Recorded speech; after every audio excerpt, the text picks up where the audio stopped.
सावन मास में कब है पुत्रदा एकादशी? जाने सही डेट, पूजा विधि, सामग्री, शुभ मुहूर्त, व्रत नियम और पूरी डिटेल्स। ऐसे तो हर महीने की एकादशी तिथि का महत्व होता है, लेकिन सावन मास की एकादशी तिथि का महत्व बढ़ जाता है। एकादशी तिथि का व्रत करने पर सभी प्रकार के पापों से मुक्ति मिलती है और मोक्ष की प्राप्ति होती है। साल में 2 बार पुत्रदा एकादशी का व्रत रखा जाता है। पहला पौष माह और दूसरा सावन के महीने में सावन मास की शुक्ल पक्ष की एकादशी तिथि को पुत्रदा एकादशी कहा जाता है।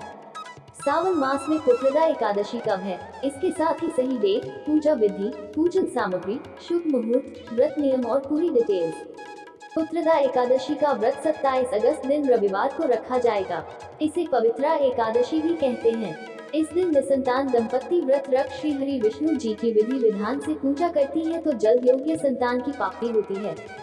सावन माह की शुक्ल पक्ष की एकादशी तिथि की शुरुआत 27 अगस्त 2023 दिन रविवार की सुबह 5:02 पर होगी और इसी दिन रात्रि 10:45 पर एकादशी तिथि का समापन होगा। इस दिन त्रिपुष्कर योग का निर्माण हो रहा है। इसके साथ ही सर्वार्थ सिद्धि योग भी बन रहा है। ये दोनों योग रात 2:26 तक रहेगा। व्रत का पारण 28 अगस्त 2023 को सुबह 57 से सुबह 08:31 तक किया जाएगा। पुत्रदा एकादशी व्रत पूजा विधि। इस दिन सुबह उठकर स्वच्छ जल से स्नान करें, फिर धूप, दीप, नैवेद्य आदि 16 सामग्री से भगवान विष्णु की पूजा करें। भगवान विष्णु का गंगाजल से अभिषेक करें। इसके बाद भगवान विष्णु को पुष्प और तुलसी दल अर्पित करें। अगर संभव हो तो इस दिन व्रत भी रखें। भगवान को भोग लगाएं। भगवान विष्णु के भोग में तुलसी को जरूर शामिल करें। इस दिन रात को दीपदान करें। इसके बाद भगवान विष्णु का भजन कीर्तन और ध्यान करें। फिर भगवान विष्णु की आरती करें। पूजा की सामग्री में पान, लौंग, सुपारी, कपूर, पीला चंदन, अक्षत, पानी से भरा नारियल, पंचमेवा, कुमकुम, हल्दी, धूप, दीप, तिल, मिष्ठान, मौली इत्यादि अवश्य रखें। इन चीजों के बिना पूजा अधूरी मानी जाती है। इसके साथ ही भगवान विष्णु को पीला रंग बहुत प्रिय है, इसलिए एकादशी व्रत के दिन पूजा सामग्री में पीले पुष्प, पीला वस्त्र, पीला फल, कलश व आम के पत्ते जरूर रखें। सावन पुत्रदा एकादशी महत्व। पुत्र की इच्छा रखने वाले व्यक्ति को श्रावण माह की शुक्ल पक्ष की एकादशी तिथि का व्रत करना चाहिए। इस व्रत के प्रभाव से इस लोक में समस्त भौतिक सुख और परलोक में स्वर्ग की प्राप्ति होती है।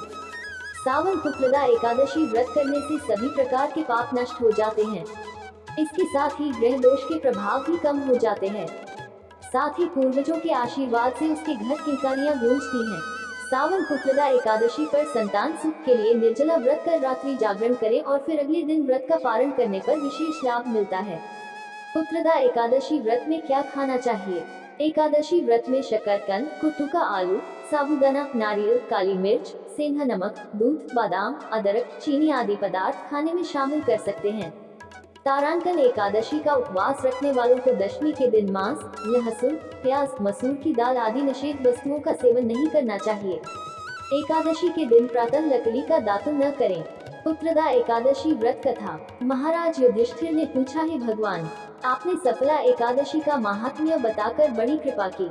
अब कृपा करके यह बतलाए कि पौष शुक्ल एकादशी का क्या नाम है, उसकी विधि क्या है और उसमें कौन से देवता का पूजन किया जाता है। भक्तवत्सल भगवान श्री कृष्ण बोले, हे राजन, इस एकादशी का नाम पुत्रदा एकादशी है। इसमें भी नारायण भगवान की पूजा की जाती है। इस चर और अचर संसार में पुत्रदा एकादशी के व्रत के समान दूसरा कोई व्रत नहीं है।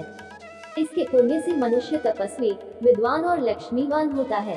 इसकी मैं एक कथा कहता हूँ, सो तुम ध्यान पूर्वक सुनो। भद्रावती नामक नगरी में सुकेतुमान नाम का एक राजा राज्य करता था। उसके कोई पुत्र नहीं था। उसकी स्त्री का नाम शैव्या था। वो निपुत्री होने के कारण सदैव चिंतित रहा करती थी। राजा के पितर भी रो रो कर पिन लिया करते थे और सोचा करते थे कि इसके बाद हमको कौन पिन देगा। राजा को भाई, बांधव, धन, हाथी, घोड़े, राज्य और मंत्री इन सब में से किसी से भी संतोष नहीं होता था। वो सदैव यही विचार करता था कि मेरे मरने के बाद मुझको कौन पिंडदान करेगा। बिना पुत्र के पितरों और देवताओं का ऋण मैं कैसे चुका सकूंगा। जिस घर में पुत्र न हो उस घर में सदैव अंधेरा ही रहता है। इसलिए पुत्र उत्पत्ति के लिए प्रयत्न करना चाहिए। जिस मनुष्य ने पुत्र का मुख देखा है वह धन्य है। उसको इस लोक में यश और परलोक में शांति मिलती है, अर्थात उनके दोनों लोक सुधर जाते हैं। पूर्व जन्म के कर्म से ही इस जन्म में पुत्र धन आदि प्राप्त होते हैं। राजा इसी प्रकार रात दिन चिंता में लगा रहता था। एक समय तो राजा ने अपने शरीर को त्याग देने का निश्चय किया, परंतु आत्मघात को महान पाप समझकर उसने ऐसा नहीं किया। एक दिन राजा ऐसा ही विचार करता हुआ अपने घोड़े पर चढ़कर वन को चल दिया तथा पक्षियों और वृक्षों को देखने लगा। उसने देखा कि वन में मृग, व्याघ्र, सुअर, सिंह, बंदर, सर्प आदि सब भ्रमण कर रहे हैं। हाथी अपने बच्चों और हथिनियों के बीच घूम रहा है। इस वन में कहीं तो गीदड़ अपने कर्कश स्वर में बोल रहे हैं, कहीं उल्लू ध्वनि कर रहे हैं। वन के दृश्यों को देखकर राजा सोच विचार में लग गया। इसी प्रकार आधा दिन बीत गया। वो सोचने लगा कि मैंने कई यज्ञ किए, ब्राह्मणों को स्वादिष्ट भोजन से तृप्त किया, फिर भी मुझको दैत्य प्राप्त हुआ, क्यों? राजा प्यास के मारे अत्यंत दुखी हो गया और पानी की तलाश में इधर उधर फिरने लगा। थोड़ी दूरी पर राजा ने एक सरोवर देखा। उस सरोवर में कमल खिले थे तथा सारस, हंस, मगरमच्छ आदि विहार कर रहे थे। उस सरोवर के चारों तरफ मुनियों के आश्रम बने हुए थे। उसी समय राजा के दाहिने अंग फड़कने लगे। राजा शुभ शकुन समझकर घोड़े से उतरकर मुनियों को दंडवत प्रणाम करके बैठ गया। राजा को देखकर मुनियों ने कहा, हे राजन, हम तुमसे अत्यंत प्रसन्न हैं, तुम्हारी क्या इच्छा है, सो कहो। राजा ने पूछा, महाराज आप कौन हैं और किस लिए यहाँ आए हैं, कृपा करके बताए। मुनि कहने लगे कि हे राजन, आज संतान देने वाली पुत्रदा एकादशी है। हम लोग विश्वदेव हैं और इस सरोवर में स्नान करने के लिए आए हैं। यह सुनकर राजा कहने लगा कि महाराज मेरी भी कोई संतान नहीं है। यदि आप मुझ पर प्रसन्न हैं तो एक पुत्र का वरदान दीजिए। मुनि बोले, हे राजन, आज पुत्रदा एकादशी है, आप अवश्य ही इसका व्रत करें।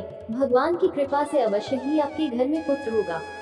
मुनि के वचनों को सुनकर राजा ने उसी दिन एकादशी का व्रत किया और द्वादशी को उसका पारण किया।